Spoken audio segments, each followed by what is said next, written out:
بسم الله الرحمن الرحيم ورمرتيه مقدشو لحية طبنك فبرايو لبكن لباتن يشن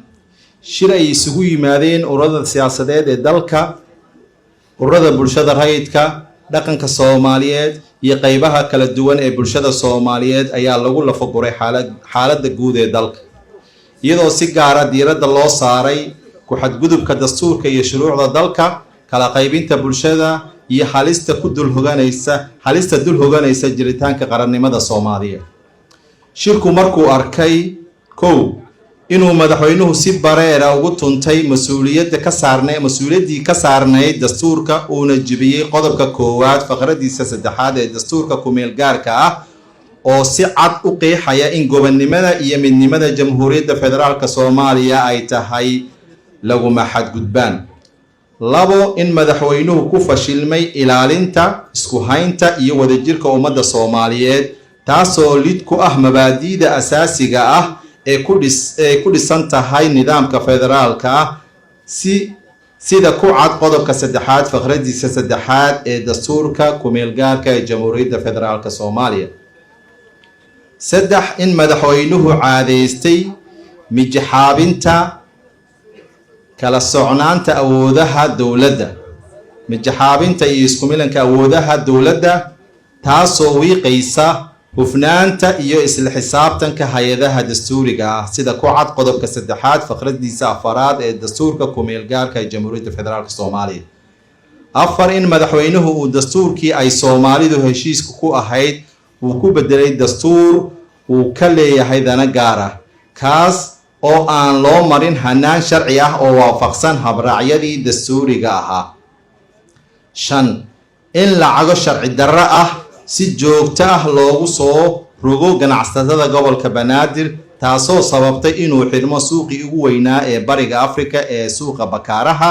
iyo xaaladda nololeed ee shacabka ku nool gobolka Banaadir taasoo ka dhalatay canshuuraha xadaafka ah iyo shaqo la'aanta baahsan ee ka jirta dalka lix in madaxweynuhu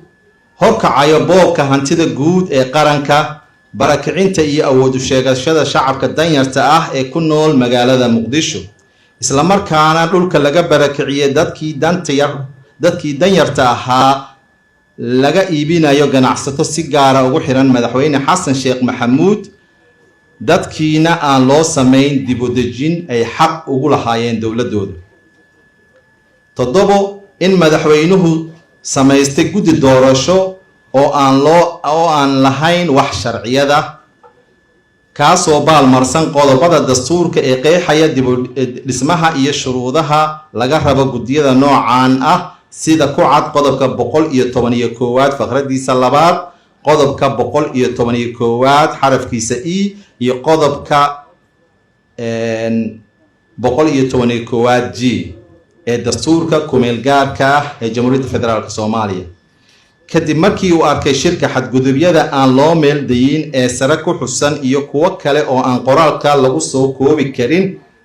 oo uu madaxweyne Xasan Sheekh Maxamuud ku kacay waxa uu soo saaray qodobada hoos ku xusan shirku wuxuu ugu baaqayaa ummadda Soomaaliyeed in dadka Soomaaliyeed ay iska xoreeyaan argagixisada wuxuuna bogaadinayaa guulaha ay gaareen ciidamada ka diriraya Puntland iyo Hirshabeelle labo shirku wuxuu ku eedeynayaa dawladda federaalka Soomaaliya inay gabtay mas'uuliyadii ka saarnayd ee ku aadanayd taakuleynta iyo garabsiinta ciidamada ka dagaalamaya gobolka bari ee dowlad goboleedka Puntland iyo xoogaga shacabka ah ee ka dagaalamaya dowlad goboleedka Hirshabeelle saddex shirku wuxuu si cad u diidayaa isku day kasta oo aan waafaqsanayn hanaanka sharci iyo wada tashi ee dastuurku tilmaamay ee lagu bedelay dastuurkii ku meel gaarka ahaa ee ummadda Soomaaliyeed heshiiska ku ahayd iyo sharci kasta oo ka dhashay wax ka bedelkaas lagu saleeyay danta shakhsi afar shirku wuxuu cadeynayaa in guddiga doorashada ee uu magacaabay madaxweynuhu aanay lahayn sharciyad isla markaana uusan aqoonsanayn ururada siyaasadda Soomaaliya iyo qaybaha kala duwan ee bulshada maadaama aan loo marin habraacyadii la isla ogaa aysanna ahayn guddi dhexdhexaad oo madax bannaan. shirku wuxuu caddaynayaa haddii madaxweynuhu ku adkaysto qabsashada doorasho uu keligii maamulanayo ay cid kasta u madax bannaan tahay inay qabsato doorasho u gaara. 6 shirku wuxuu u arkaa in ay masiibo qaran tahay in hay-adaha amniga ay ku dhex milmaan loona adeegsado arrimo siyaasadeed. aan ku celiyo, shirku wuxuu u arkaa inay masiibo qaran tahay in hay-adaha amniga ku dhex milmaan loona adeegsado arrimo siyaasadeed. sidaa darteed waa in ay ka waantoobaan madaxda dowladda federaalka ah islamarkaana ay ogolaadaan si madax bannaan in waajibaadkooda u gutaan. 7 shirku wuxuu ugu baaqayaa madaxweynaha in uu ku soo laabto xeyndaabka sharciga ah kana waantoobo tallaabooyinka horseedi kara xasilooni darro siyaasadeed, mid dhaqaale iyo amni. 8 shirku wuxuu cambaareynayaa in ganacsatada awoodi weysay bixinta lacagta sharci darrada ah lala beegsado xarig, hanjabaad iyo cadaadis kale. shirku wuxuu sidoo kale ka digayaa saameynta togan iyo midda taban ee ay arrintan ku yeelan karto xasiloonida caasimadda iyo nolosha shacabka. 9 shirku wuxuu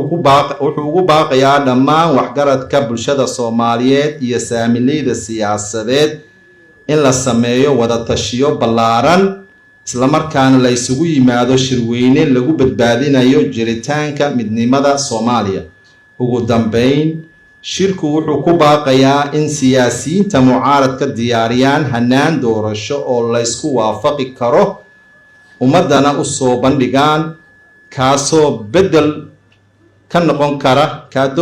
bedel u noqon kara doorashada madaxweynaha keligii doonayo inuu maamusho si uu kursigu ugu sii joogo ama ugu soo laabto. wabillahi tawfiiq, wassalaamu calaykum waraxmatullahi wabarakaatu.